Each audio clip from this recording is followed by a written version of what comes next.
Morning, guys. Well, another beautiful day in the neighborhood. I sound like Mr. Rogers, don't I? Hey, maybe I am.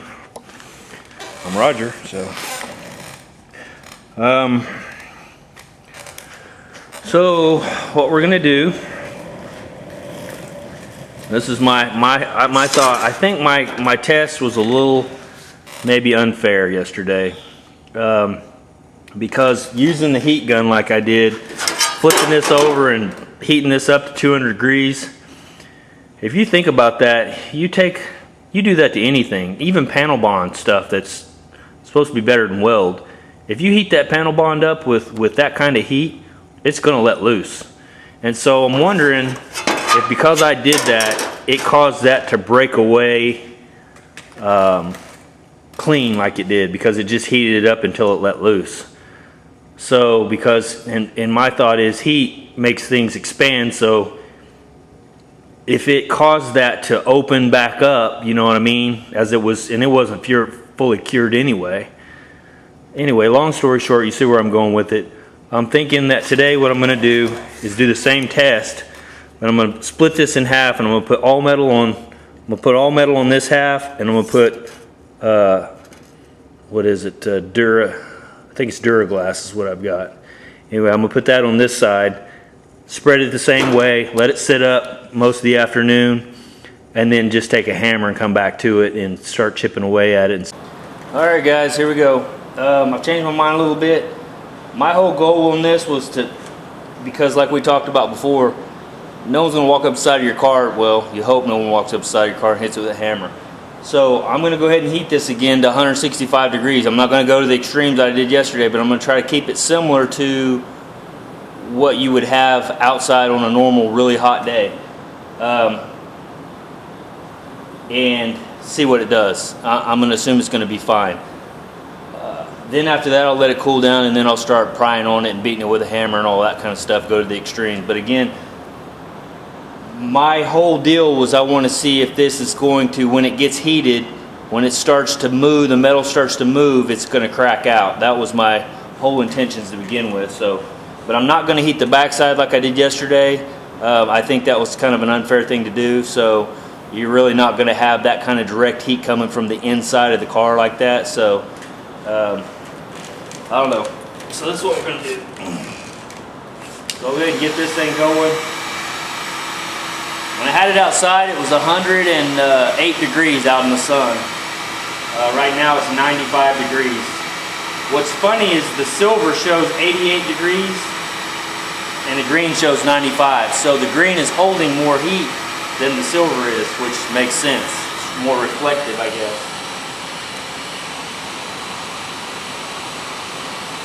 But right now we're looking at 104 degrees. 118, 125,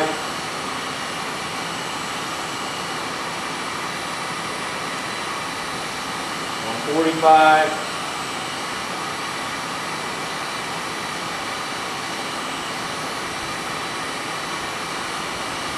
165,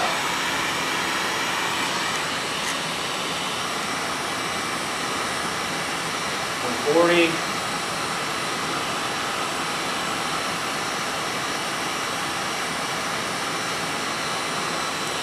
Alright, that got hot a lot quicker for sure.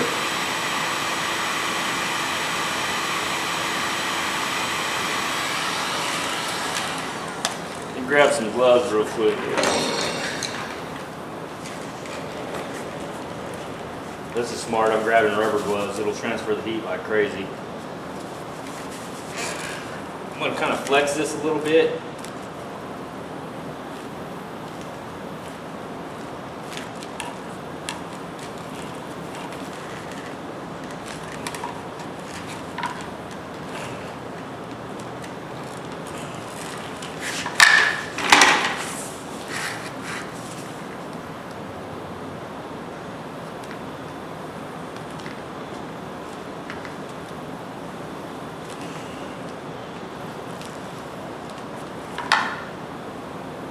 Okay, I'm squeezing it in and out. You can see me pushing down on it pretty good here. hopefully see that flexing. My goal is to try to get it to crack if it's going to crack. Like I said, I don't want it to fail, but if it's going to fail, I want it to do it now.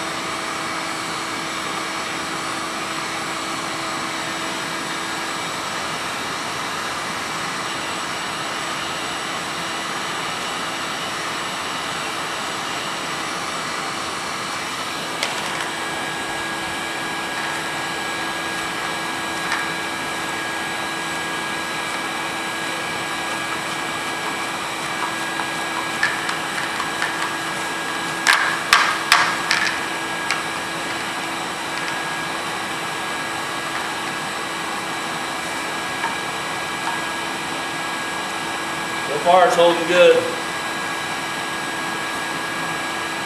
Green's 121, silver's 127.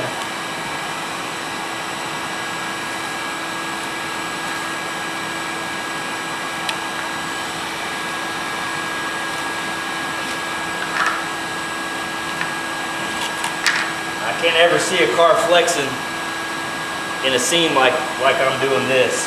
So I gotta say I'm pretty happy with that. I'm gonna let this cool off real good, back down to just normal temperature. And then I'll start pushing on it again and flexing on it. And once I'm done with that, I'll go ahead and start beating on it with a hammer. I may try to pry up a little bit on it too and see how that works out. I'll be real interested in seeing how it breaks clean, if it breaks clean like yesterday, the day before yesterday, or if it actually adheres this time, since I didn't heat the back side of the metal. You guys saw me heat this area yesterday, and Matt at Stretch Fraser Garage, and I agree that might have been what made that break loose so clean like it did. So about 117 degrees. That's about what, it's 116 degrees. They've equalized out pretty good.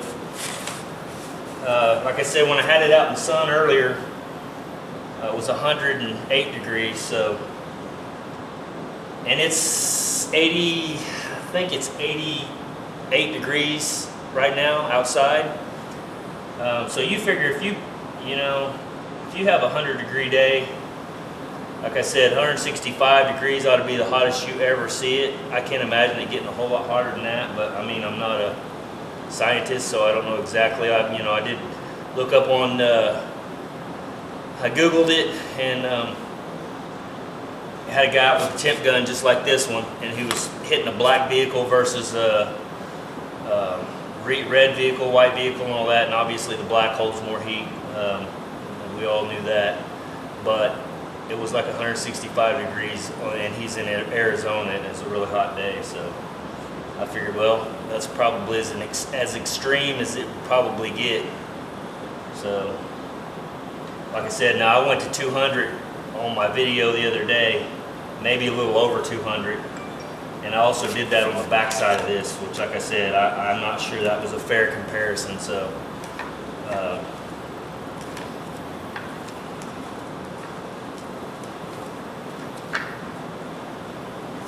All right.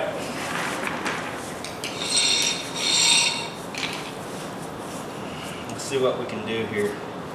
I pushed this into the sides,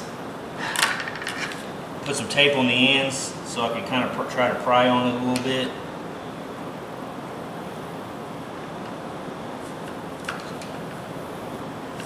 It's not really going to work.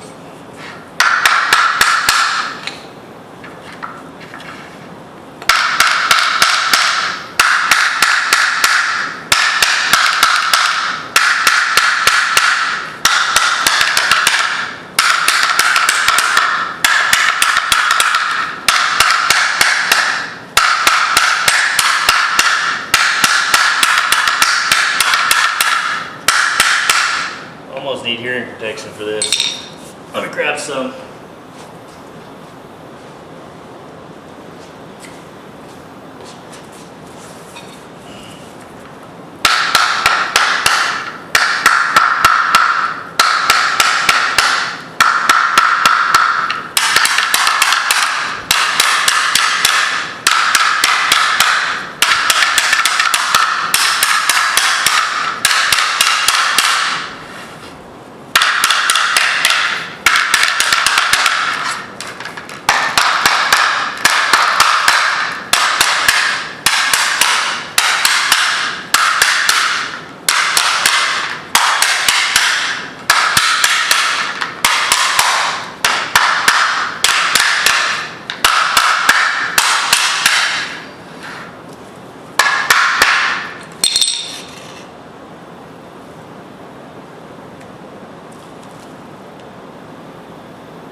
All right, guys. We got our first crack. And right here, let me back this out. I got this zoomed in too far. Sorry about that. You can see the green has cracked. Okay. The silver is still good. So I tried to hit them fairly equal, and so that tells you there that the and I'm not going to say anything negative because they're both tough as hell. Like I said, I mean, you wouldn't do that to any paint job, so I'm not going to say that one is better than the other necessarily on this case. So now my goal is to break them loose completely and see how they let loose. So let me get a bigger hammer and I'll bring you right back. Alright guys, a little bigger tool here. And we're going to smack it pretty hard this time.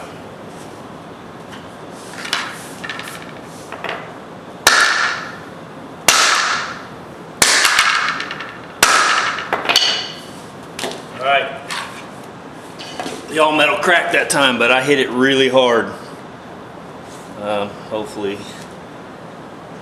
Come on. There you go. You can see the crack across there, right here. Maybe. My camera screen is so small it's hard to tell if I'm holding it right. But it cracked both here on both same side. Actually this one cracked on this side as well.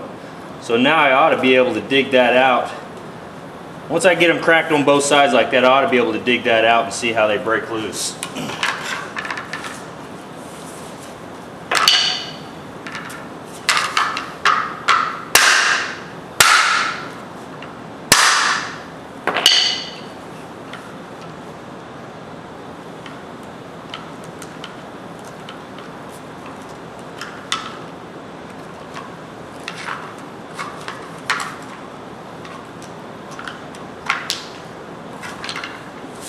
Alright, there's the first piece of Allmetal.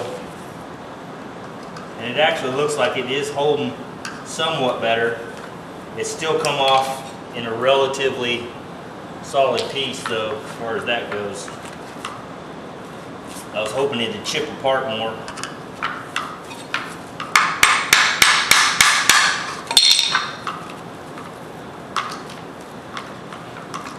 Now mind you, this might not, you know, if this cured for like 4 or 5 days or a week or 2 weeks or whatever, it may set up harder and, you know, may change the whole dynamics of what I'm doing here. So, okay, that actually left some material. It's still not,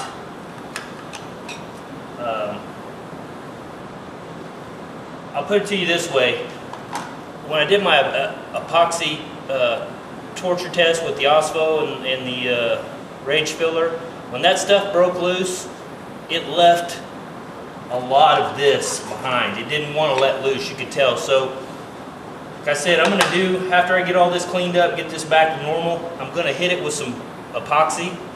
I'm going to do this same test one more time. That'll be it, because it's taking, it's not taking a lot of time, but it's taking more time than I'd like to give to it. But I need to make sure for myself which one of these I want to go with, or if I want to do something different altogether.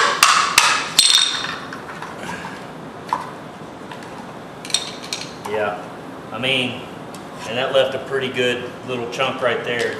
It didn't really want to let loose. All right, so let's try this one.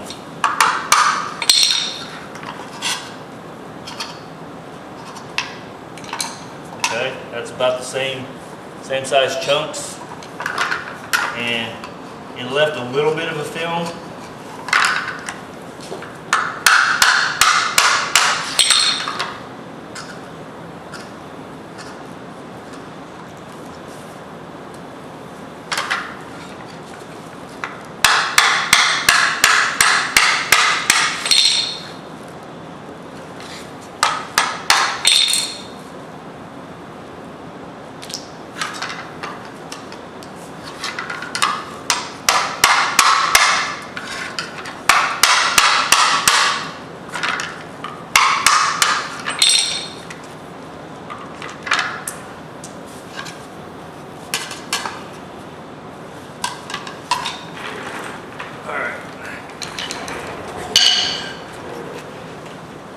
So let me get this camera set up where I can get you in here a little better, get some more light on what's going on.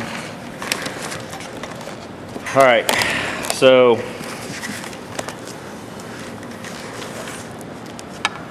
let's see. All right, so you can see it did leave more material since I didn't heat the backup. Oh, and by the way, my welding with the torch obviously does pretty dang good, because after all that beating, it didn't come apart. So I don't know what my conclusion is. They're both really similar. I mean, they both pretty much performed the same. So am I going to say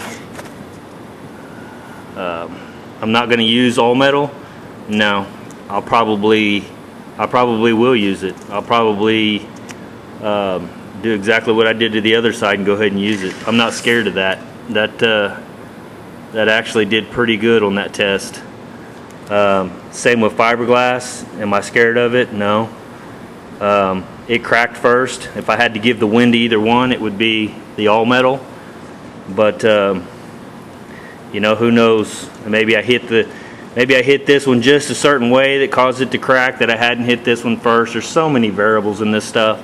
So I mean, these tests are really, you know, it's kind of a generic deal, kind of give you a basic idea. But I got to say, both of them really perform pretty well, because if you take a sledgehammer like that to the side of a car, you're going to tear it all to pieces. So like I said, my whole deal was, okay, when the metal starts to flex back and forth, back and forth, back and forth over however long, and it sits, and I flexed this pretty extreme, I think, it didn't crack out. So, and neither one of them did. And like I said, will it change after these cure? Maybe. Cure more. This said this is sandable after 20-30 minutes. Well, it's been like 6 hours, so it should have been pretty cured. I'm not going to say it was 100% cured, because it probably does take, you know, a week or whatever. But yeah, that was enough for me, I think. So you can see the I don't know what you want to call that, how that looks in the inside there. If I zoom in anymore, it's kind of porous looking. And then the glass here, I don't necessarily think I have a good view of it like that.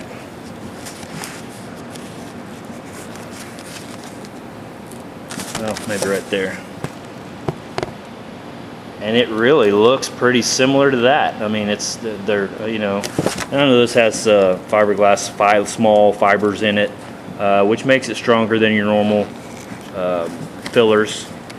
And this aluminum, that may do the same. It may be the same kind of setup, you know. So I don't know. I hope you guys enjoyed it, the test.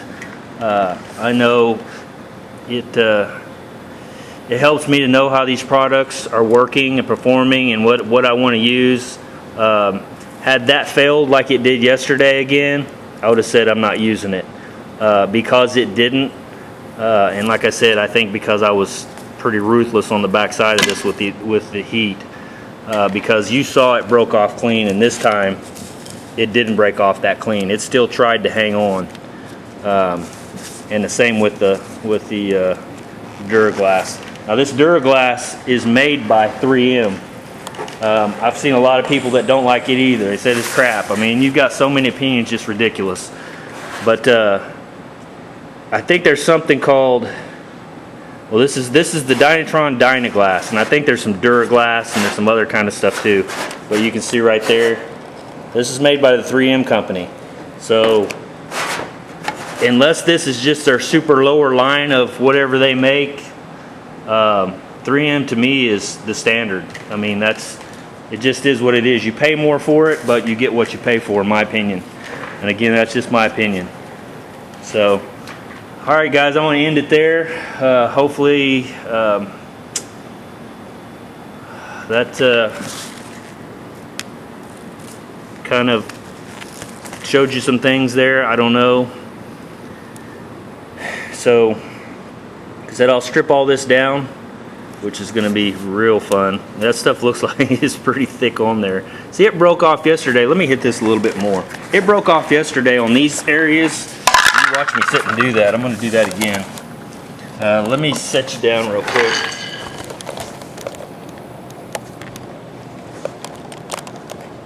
Hopefully that's pretty close.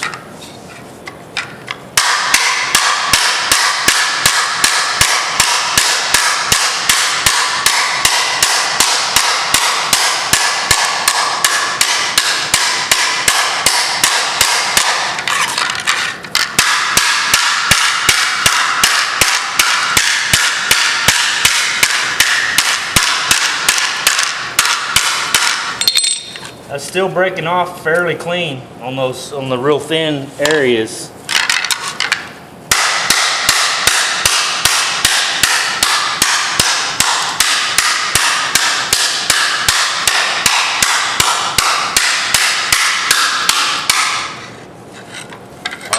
Dynaglas, same, or Duraglass, same thing.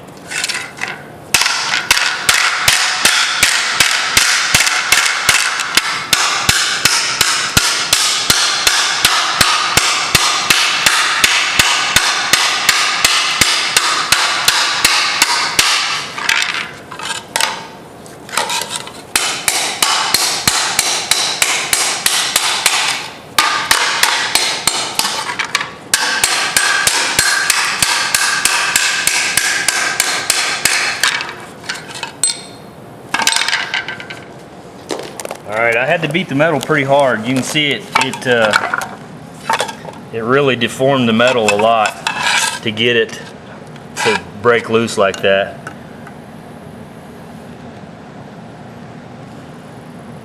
So, and that's with that chip edge, so I mean that's pretty severe. You can even see through the back side there's pretty good dents where it's made the hammer shape. So, all in all, I'd say if you use either one of them, you're going to be fine.